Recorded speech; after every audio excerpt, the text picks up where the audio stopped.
എല്ലാവർക്കും തൊയ്യം യൂട്യൂബ് ചാനലിലേക്ക്, തൊയ്യം മീഡിയയിലേക്ക് സ്വാഗതം. ഞാനിന്ന് വന്നത് കോട്ടയത്തെ ഹോസ്പിറ്റലിൽ വൻ ദുരന്തം നടന്നപ്പോൾ ഉണ്ടായ അപകടത്തെക്കുറിച്ച് കുറച്ച് കാര്യങ്ങൾ പറയാം. അതിൻ്റെ റിയാക്ഷൻസ് വീഡിയോ ആണ് നമ്മളിന്ന് പറയുന്നത്. നിങ്ങളെല്ലാം അറിഞ്ഞിട്ടുണ്ടാവും, കോട്ടയം മെഡിക്കൽ കോളേജ് എന്ന് പറയുന്ന ആരോഗ്യ മെഡിക്കൽ കോളേജ് ഇടിഞ്ഞു വീഴും എന്നൊക്കെ, ഇതൊക്കെ വാർത്തകളാണ്. ഇതും വാർത്തകളിലൂടെ തന്നെയാണ് നമ്മളെല്ലാവരും കാണുന്നത്, കേൾക്കുന്നത്, അറിയുന്നത്. ഒരു മെഡിക്കൽ കോളേജ് എന്ന് പറഞ്ഞാൽ ആശ്രയിക്കാൻ പാവപ്പെട്ടവർക്ക് ആരോഗ്യപരമായ കാര്യങ്ങളിൽ, രോഗപരമായ കാര്യങ്ങളിൽ അവർക്ക് തണലാവേണ്ട സന്ദർഭങ്ങളെയാണ് മെഡിക്കൽ കോളേജസ് ആണുങ്ങളുടേതായും സ്ത്രീകളുടേതായും ഇത് രണ്ടും അവിടെ താമസിക്കുന്നത്, അവിടെ അഡ്മിറ്റാകുന്നത്, ഇവരുടെയൊക്കെ തലയിലേക്ക് ഇടുത്തി പോലെ വീഴുന്നത് പോലെയാണ് ഈ ദുരതാവസ്ഥ. പക്ഷേ ഇതൊന്നും ഇവരൊന്നും അറിയുന്നില്ല. ഈ ചോർച്ചയോ, ഈ കെട്ടിടത്തിൻ്റെ പഴക്കമോ, ഈ കെട്ടിടം വീഴാനാകുമോ ഒന്നും അറിയുന്നില്ല. സർക്കാർ എന്തിനോ വേണ്ടി ഓടുന്ന ഓട്ടത്തിൽ ചിലതെല്ലാം മറന്നു പോവുകയാണ്. എന്തുകൊണ്ട് ഈ ഒരു ദുരന്തം കേരളത്തിന് മാത്രം അനുഭവിക്കേണ്ടി വരുന്നു എന്നതെന്ന് ചോദിച്ചാൽ ഭരണം തന്നെ. ഭരണം കാലൻ്റെ കയ്യിൽ കൊടുത്താൽ പിന്നെ അവർക്ക് എന്തും ചെയ്യാമെന്ന ആ ഒരു അവകാശമാണ് അവർ നേടിയെടുക്കാൻ ശ്രമിക്കുന്നത്. ഈ ഒരു അവസ്ഥ കോട്ടയം മെഡിക്കൽ കോളേജ് എന്ന ആസ്പത്രിയുടെ അവസ്ഥയാണ് നമ്മളിനി കാണാൻ പോകുന്നത്. വളരെ നിരാശയാണ്.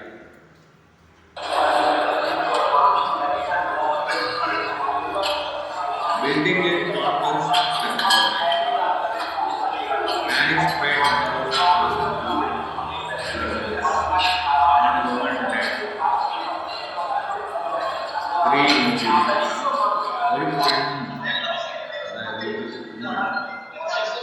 ഈ അപകടത്തിൽപ്പെട്ട് മരണപ്പെടുകയും വളരെ വലിയൊരു അപകടം തന്നെയാണ്. തലയിലേക്ക്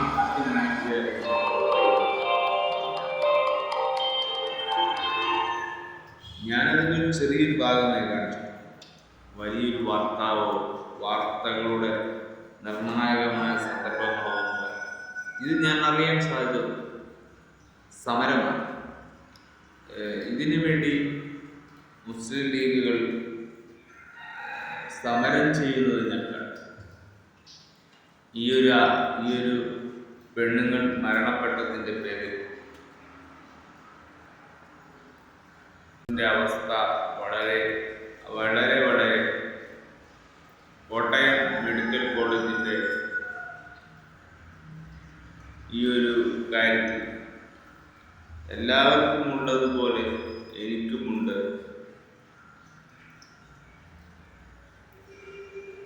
ഉത്തരവാദിത്യം എന്നത് തന്നെയാണ്. ഞാനും നോക്കിയതാണ് കോട്ടയം മെഡിക്കൽ കോളേജ് എന്ന് പറയുന്ന ഈ ആശുപത്രിയുടെ അവസ്ഥ.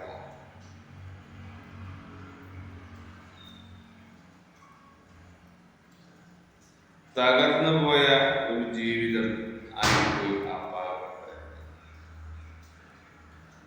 അപകടം ഒരുപാട് നടന്നു എന്നെങ്കിലാണ് അപകടമാണ് നടക്കുന്നത്. സർക്കാരിൻ്റെ ഈ ഒരു തീരുമാനമില്ലായിരുന്നു. ഒരു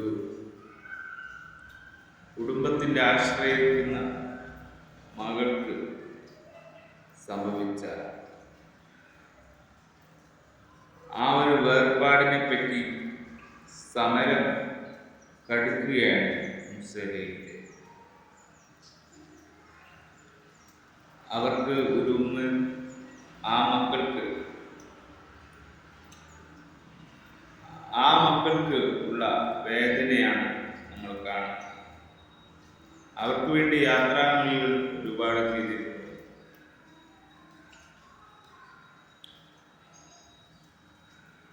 കോട്ടയം മെഡിക്കൽ കോളേജിലെ അപകടം തകർന്ന കെട്ടിടത്തിനുള്ളിലാണ് ഈ സ്ത്രീ പെട്ടത്. മെഡിക്കൽ കോളേജ് അപകടം, അതിന് കെട്ടിട ആവശ്യങ്ങൾ കുടുങ്ങിയ സ്ത്രീ മരിച്ചു എന്നൊക്കെ പറഞ്ഞ് ഇതിലൊരുപാട് നമുക്ക് കാണാൻ കഴിയുന്നതാണ്. മകളുടെ ചികിത്സയ്ക്കെത്തിയ ആശുപത്രിയിൽ തന്നെ അമ്മയുടെ ജീവൻ. ഒരുപാട് ആത്മനൊമ്പരം ഈ ഒരു കാര്യങ്ങളിൽ ഉണ്ട്. ബിന്ദുവാണ് മരിച്ചത്. ആ വുമണിന്റെ പേര് ബിന്ദു എന്ന്. ഇപ്പൊ ബിന്ദു മരണപ്പെട്ടതിന് ചൊല്ലിയാണ് നമ്മുടെ നാട്ടിലൊക്കെ സമരം നടക്കുന്നത്. അതായത് റോഡിൽ ഇറങ്ങിക്കൊണ്ട് തന്നെ അവർ സമരം ചെയ്യില്ല. ഇതിന്റെ അപ്പോ കപ്പിത്താനാണെങ്കിൽ അമേരിക്കയിലേക്ക് മുങ്ങുകയാണ്. വീണ ജോർജ് ബോധം കെട്ട് ആശുപത്രിയിൽ എന്ന് പറഞ്ഞ റോഡുകളൊക്കെ. വീണ ജോർജ് എന്ന് പറഞ്ഞ ഒരു ആരോഗ്യമന്ത്രി എന്തിനാണ് ഇങ്ങനെയൊക്കെ? നാണം കെട്ടൊരു മന്ത്രി നമ്മുടെ നാട്ടിൽ. ഈ പെണ്ണുങ്ങൾക്കൊന്നും അത് എവിടെയാണെന്നും എന്താണെന്നും തിരിച്ചറിയാതെ എന്തെങ്കിലും വായിന്ന് തള്ളു വരികയാണ്. Kerala building collapse and one dead severely injured. മരിച്ചിട്ടില്ല എന്ന് അവർ പറഞ്ഞിട്ട് അവിടുന്ന് തന്നെയാണ് ആ സ്ത്രീയെ എടുത്തു കൊണ്ടുപോകുന്ന കാഴ്ചകൾ നമ്മൾ കണ്ടത്. വളരെ വലിയൊരു അപകടം ആർക്കും സംഭവിച്ചേക്കാം എന്ന് തന്നെയാണ് എനിക്ക് തോന്നിയത്. വളരെ മോശപരമായ ഒരവസ്ഥ. അപ്പോ നഷ്ടപ്പെട്ടത് വലിയൊരു വാർത്ത തന്നെയാണ്. ബിന്ദു എന്ന് പറയുന്ന ഇര, അതായത് കോട്ടയം മെഡിക്കൽ കോളേജ് കെട്ടിടം തകർന്ന് വീണ് മരിച്ച തലയോർ പറമ്പ് സ്വദേശി ബിന്ദു 52-കാരി അപകടത്തിൽ മരിച്ചുപോയ വാർത്ത കേട്ട സമരങ്ങൾ, ആൾക്കാർ ഇതിൻ്റെ ശക്തമായി ജ്വാലയടിച്ച് തിരയടിച്ച പോലെ ജനങ്ങൾ അവർക്ക് വേണ്ടി സപ്പോർട്ടിന് വേണ്ടി ഓരോ പ്രദേശത്തും അതിൻ്റെതായ സമരങ്ങളും അതിൻ്റെതായ നോമ്പാണ്. ഇന്ന് ഈ നോമ്പ് കാലത്ത് ഇത് പറഞ്ഞിരിക്കും, നമ്മൾ മനുഷ്യരല്ല എന്ന് തോന്നും. ഇത് മുഹറം 1 നോമ്പ് കാലത്ത് ഞാനും നോക്കുന്നത് നമ്മളൊക്കെ സാധാരണക്കാരാണ്. ഈ സാധാരണക്കാർക്ക് ഒരു അപകടം വരുമ്പോൾ അവർക്കൊന്നും മുകളിലുള്ള തലപ്പത്തിരിക്കുന്നവർക്ക് അവരെ പ്രൊട്ടക്ട് ചെയ്യണമെന്നത് ഒരു കാര്യമില്ല. നിയമപാലകരും അധികാരികളെയും സംരക്ഷിക്കുന്നതല്ലാതെ ജനങ്ങളെ സംരക്ഷിക്കാനാണ് ഇവർ അധികാരം കയ്യിലെടുത്തത്. കാരണം ഇത് നമ്മുടെ നാട്ടിൽ നടന്ന ഇവിടെ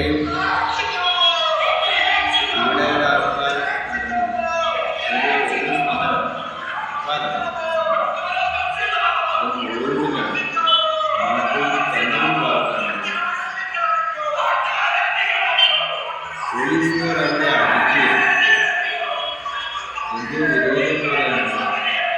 അടിച്ച് വെച്ചുകൊണ്ടാണ് തിരിച്ചു വന്നത്.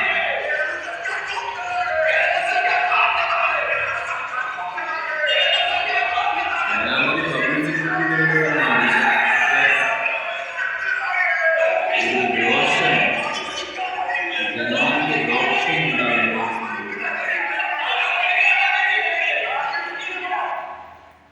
കണ്ടില്ല ഇതുണ്ട് എന്നതാണ്. അതും യൂത്ത് ലീഗുകാരാണ് ഇതിന് മുന്നിട്ട് നിൽക്കുന്നത്. അപ്പോ എല്ലാ പാർട്ടികൾക്കും അതിൻ്റെതായ മികവുണ്ട്. പക്ഷെ റോഡിലൊക്കെ ബ്ലോക്ക് ചെയ്തുകൊണ്ട് ഒരു സമരം നടത്തണോ എന്നത് അതും ബുദ്ധിയല്ല. റോഡ് എന്നത് ജനങ്ങൾക്ക് യാത്ര ചെയ്യാനുള്ളതാണെന്ന് മാത്രമാണ് ഞാൻ ഉദ്ദേശിക്കുന്നത്. ഈ ഒരു സമരം കൊണ്ട് മരിച്ചുപോയ ബിന്ദു പണിക്കർക്കോ അവരുടെ കുടുംബത്തിനോ കൊടുക്കേണ്ടത് സർക്കാർ. അവർക്ക് ആ നാളത്തെ സ്വപ്നത്തിന് ഇന്ന് മുതൽ കൂട്ടി വെക്കുക എന്നല്ലാതെ തല്ലി തകർത്തത് കൊണ്ടോ ഇവർ രോഷം കൊണ്ടുകൊണ്ടോ ഇതൊന്നും സംഭവിക്കില്ല. ഞാൻ പറയുന്നത് 52-കാരിയായ ബിന്ദു പണിക്കർ മരണപ്പെട്ടു. ഒരു ഡിസാസ്റ്റർ പോലെ തന്നെയാണ് ആ മതിൽ ഒളിഞ്ഞു വീഴുന്നത്. ഇതെല്ലാം ആരോഗ്യമന്ത്രിയുടെ അനാസ്ഥയാണെന്ന് തന്നെയാണ് പറയുന്നത്. കാരണം ആ ആരോഗ്യ മിനിസ്റ്റർ കൈകാര്യം ചെയ്യേണ്ടത് LDF സർക്കാർ അത് ചെയ്തുകൊണ്ട് ഇന്ന് ആ സ്ത്രീ മരണപ്പെടുകയില്ല, ആ കുടുംബത്തെ നഷ്ടപ്പെടുകയില്ല. നിങ്ങൾ ഒരു നിമിഷം ആലോചിച്ചു, എന്തുകൊണ്ടാണ് നമ്മുടെ നാടിന് ദുരന്തങ്ങൾ സംഭവിക്കുന്നത്? അശ്രദ്ധയാണ്. ജനങ്ങളോടുള്ള ഈ ഒരു ആറ്റിറ്റ്യൂഡ് ആവാം. പക്ഷെ എല്ലായിടത്തും ഈ ആറ്റിറ്റ്യൂഡ് ഉപയോഗിച്ചാൽ സാധാരണക്കാർ മനുഷ്യരെങ്ങനെ ഈ രാജ്യത്ത് പാർപ്പിടത്തിൽ കിടന്നുറങ്ങും? എന്തിനോ ആവശ്യകരമായ ഒരു ആവശ്യത്തിന് വേണ്ടി ഹോസ്പിറ്റലിൽ ചെന്നതാണ്. അതാണെങ്കിൽ തലയിൽ ഇടുത്തി വീണതുപോലെ അത് സംഭവിക്കുന്നത്. അത് എന്നിട്ട് വീണ ജോർജ് ഒന്നും അറിയാത്ത മാതിരിയുള്ള എക്സ്പ്ലെയിൻസ്, അതൊന്നും നമ്മൾ പബ്ലിസിറ്റി ഇവരൊന്നും പബ്ലിസിറ്റി ചെയ്യും. മീഡിയയിൽ മുഖം കാണിച്ചാൽ ഇവർ വന്നു എന്ന് തെളിവോ, പിന്നെ ഇവർക്ക് രാജി സംഭവിക്കില്ല. ഇവർക്കുള്ള ആ സമയത്തുള്ള ശിക്ഷ നിർവഹണം നടക്കില്ല. വന്നല്ലോ എന്നൊരു പേരാവും. കോട്ടയം മെഡിക്കൽ കോളേജ് നമ്മൾ സന്ദർശിച്ചല്ലോ എന്ന ആ ഒരു പേര് ഇവർക്ക് ക്രെഡിറ്റ് കിട്ടും. അത് മതിയല്ലോ. അവർക്ക് രാജ്യം വേണോ വേണ്ടേ? നമ്മൾ നോക്കേണ്ടത് ഒരു മെഡിക്കൽ കോളേജും ശാശ്വതമായ ഒരു മെഡിക്കൽ കോളേജ് അല്ല എന്ന് തന്നെയാണ് പറയുന്നത്. നമ്മുടെ ഏരിയയിലുണ്ട് പെരിയാർ മെഡിക്കൽ കോളേജ്. അവിടെ രോഗികൾ പോയാൽ രോഗം കൂടുന്നല്ലാതെ അവിടെ രോഗം കുറയുന്നില്ല. എനിക്ക് തോന്നിയിട്ടുണ്ട് സർക്കാർ കെട്ടിവെക്കുന്ന, ഗവൺമെൻറ് കെട്ടിവെക്കുന്ന മെഡിക്കൽ കോളേജിന് യാതൊരു ഉത്തരവാദിത്തമില്ല. ഹോസ്പിറ്റലിൽ പോയി ചികിത്സ തേടുന്നതാണ് സാധാരണക്കാർ ചെയ്യാൻ സാധ്യത. അവിടെ പണം കെട്ടിവെക്കണം. ഇവിടെ സാധാരണക്കാർക്ക് ചെറിയ തോതിൽ ചെയ്യാമെന്ന് കരുതിയാൽ ഇവിടെ ഹെൽത്ത് ഇഷ്യൂ, ഇങ്ങനെ സ്ഥാപനത്തിൻ്റെ നിലയും വിലയും മാറുന്നു. കെട്ടിടമെല്ലാം ഇടിഞ്ഞു പൊളിയാൻ ആരോഗ്യമന്ത്രി മിനിസ്റ്റർ ഇങ്ങനെ കാണിച്ചു. വീണ ജോർജ് അന്വേഷിക്കേണ്ടതാണ്. ഒരു രാജ്യത്തിൻ്റെ ഭരണഗതി സംബന്ധമായ കാര്യങ്ങളാവും. മുഖ്യമന്ത്രിയും നാട് വിട്ട് അമേരിക്കയിൽ പോയി സ്വന്തം കാര്യം നോക്കിയല്ല വേണ്ടത്. ചികിത്സക്കായാലും ടൂറായാലും രാജ്യം വിട്ടുള്ള കളിയല്ല നോക്കേണ്ടത്. എൻ്റെ രാജ്യത്തിൽ നിന്നൊരു സംഭവം അവിടെ നിന്നുകൊണ്ട് തന്നെ കാര്യങ്ങൾ അവിടെ ഒരു കൈകാര്യം ചെയ്യുന്ന ഒരു മന്ത്രി എന്ന നിലയിൽ പ്രിവിലേജുള്ളവരെ ഗണത്തിൽപ്പെടുത്തണം. അങ്ങനെ ആകാനാണ് ശ്രമിക്കേണ്ടത്. അതായത് മുഖ്യമന്ത്രി എന്ന് പറഞ്ഞ പിണറായി സർക്കാർ. അല്ലാതെ വേഗം നാട് വിട്ട് എൻ്റെ കുടുംബത്തിന് അമേരിക്കൻ ചികിത്സ വേണമെന്നുള്ള ഒരു ഉടായ്പ വാക്കും പറഞ്ഞ് വേഗം രക്ഷപ്പെടാൻ നോക്കിയ നാട്ടുകാരുടെ തല്ല് കൊള്ളു എന്ന ആ ഒരു പേടിയിൽ തന്നെ ആയിരിക്കാം സർക്കാർ ഓടി ഒളിച്ചത് എന്ന് എനിക്ക് പറയാം. ഇവരുടെ ഈ ചിരി, ഇവരുടെ ഈ പുഞ്ചിരി കണ്ട് മീഡിയ എല്ലാം വെള്ളം കറക്കുക കാര്യമില്ല. കാരണം അവിടെ സംഭവിക്കുന്നത് ഒരു ദുരന്തമാണ്. ഈ ദുരന്തം വരുത്താൻ ആരാണ് കാരണക്കാരനാണ്? കേരളത്തിൻ്റെ സർക്കാർ. നിങ്ങളിലേക്കാണ് വിരലിച്ചു. ഗവൺമെൻറ് നിങ്ങളിൽ വിരലിച്ചു. കാരണം ഇതൊക്കെ നിങ്ങളാണ് ചെയ്തു കൊടുക്കുക. നിങ്ങളാണ്, സർക്കാരാണ് ഇതിനൊന്നും വകവെക്കാൻ. എത്ര പാവപ്പെട്ടത്, അതും സ്വന്തം കുടിയിൽ പോലും ജീവിക്കാൻ വയ്യാതെ അവർ നെട്ടോട്ടമോടുന്നത് ഈ സർക്കാർ ഗവൺമെൻറ്റും കാണും ഇല്ല എന്ന് തന്നെ പറയാം. കാരണം അത്രയും അഷ്ടിക്ക് വകയില്ലാതെ ജീവിക്കുന്നത് നമ്മുടെ. അപ്പോൾ വളരെ ബുദ്ധിമുട്ട് നിൽക്കുന്ന ഈ ഒരു സന്ദർഭത്തിൽ തന്നെ ഇങ്ങനെയൊക്കെ കോട്ടയം മെഡിക്കൽ കോളേജിൽ തകർന്നു എന്ന് പറയുമ്പോൾ എത്ര ഗവൺമെൻറ് കോളേജ് ഉണ്ട് തകരാൻ ബാക്കി? അവിടെയൊക്കെ വളരെ ബുദ്ധിമുട്ടാണ്. വളരെ ബുദ്ധിമുട്ടായി ഇരിക്കും. ആ കോളേജിലും യാതൊരു സുരക്ഷിതവും ഇതുപോലത്തെ അവസ്ഥയാണെങ്കിൽ എങ്ങനെ പറയാൻ? വളരെ ബുദ്ധിമുട്ടായിരിക്കും രാജ്യത്തിൻ്റെ സുരക്ഷ. ഒരു സംരക്ഷണവും ഇല്ലാത്ത കേരളം എന്ന് പറയുന്ന അവസ്ഥ. മറ്റ് നാടിനെ പോലെ ഈ നാട് തകരാൻ കാരണം ഈ ആറ്റിറ്റ്യൂഡാണ്. നിങ്ങളുടെ ഈ വൃത്തികെട്ട ആറ്റിറ്റ്യൂഡ് ജനങ്ങളിൽ ഉപയോഗിക്കരുത് എന്നതാണ്. കാരണം വീണ ജോർജ് മുഖ്യമന്ത്രി പിണറായിയൊക്കെ നാട് കടന്നാൽ എന്ത് സംഭവിക്കാൻ? ഈ നാട് ഭരിക്കാനായിട്ട്, ഈ നാട് നന്നായി കൊണ്ടുപോകാനായിട്ട് വികസനം എന്ന് പറഞ്ഞ് റോഡുകൾ നോക്കി കുയിൽ തോണ്ടുന്ന പോലത്തെ റോഡാണ്. ഇവിടെ ഗട്ടർ കൊണ്ടും വെള്ളം കൊണ്ടും വെള്ളം കെട്ടി മനുഷ്യർ എങ്ങനെ ജീവിക്കുമെന്നുള്ള നെട്ടോട്ടം. ഗവൺമെൻറ് എന്ന് പറഞ്ഞാൽ ഉത്തരവാദിത്വ ബോധം എന്നത്. ഈ ഉത്തരവാദിത്വ ബോധം ഇല്ലായ്മ കാരണത്താൽ ഒരു ഗവൺമെൻറ് ഹോസ്പിറ്റൽ, മെഡിക്കൽ കോളേജ് തകർന്നുവെങ്കിൽ അതിൻ്റെ ഏറ്റവും വലിയ ഉത്തരവാദിയായിരിക്കും ഇവിടുത്തെ സർക്കാർ, ഇവിടുത്തെ ഗവൺമെൻറ്, കേരളത്തിലെ ഗവൺമെൻറ്. ഇവരെല്ലാം ചൂണ്ടപ്പെടാൻ ഈ കപ്പിത്താന്മാർ എവിടൊക്കെയാ ഓടുകയാണ്. ഇവരെ ഓടണം എവിടെ അവസാനിക്കും ഒന്നും അറിയാം. ജനങ്ങൾ ഇതിൽ ശിഥിലമാകും. അവരുടെ ജീവിതം എവിടെയും എത്താതാവുകയാണ്. വാക്കാലെ പറയുന്നതെല്ലാം അവർ പ്രവർത്തിച്ചു കൊള്ളണമെന്നില്ല. സർക്കാരുകൾ അങ്ങനെ വാക്കുകൾ കൊടുക്കും, പല വാക്കുകൾ കൊടുക്കും. അതെല്ലാം നിർവഹിച്ചു കൊടുക്കണമെന്നും യാതൊരു ഉറപ്പുമില്ല. അതുകൊണ്ട് തന്നെ രാഷ്ട്രീയത്തിൽ ഇങ്ങനെയുള്ള നീക്കുപോക്കുകൾ ഉണ്ടാവുക.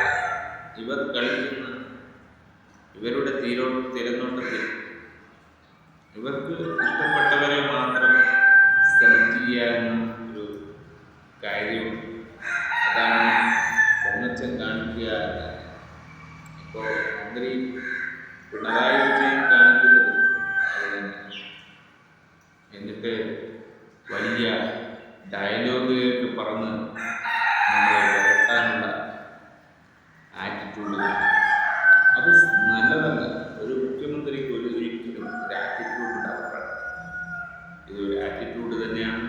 എനിക്കിവിടെ പിടിച്ചു നിൽക്കാൻ, എനിക്ക് ഇനിയും ഭരിക്കണമെന്നുള്ള സ്വാർത്ഥമായ താല്പര്യമാണ് പിണറായി കാണപ്പെടുന്നത്.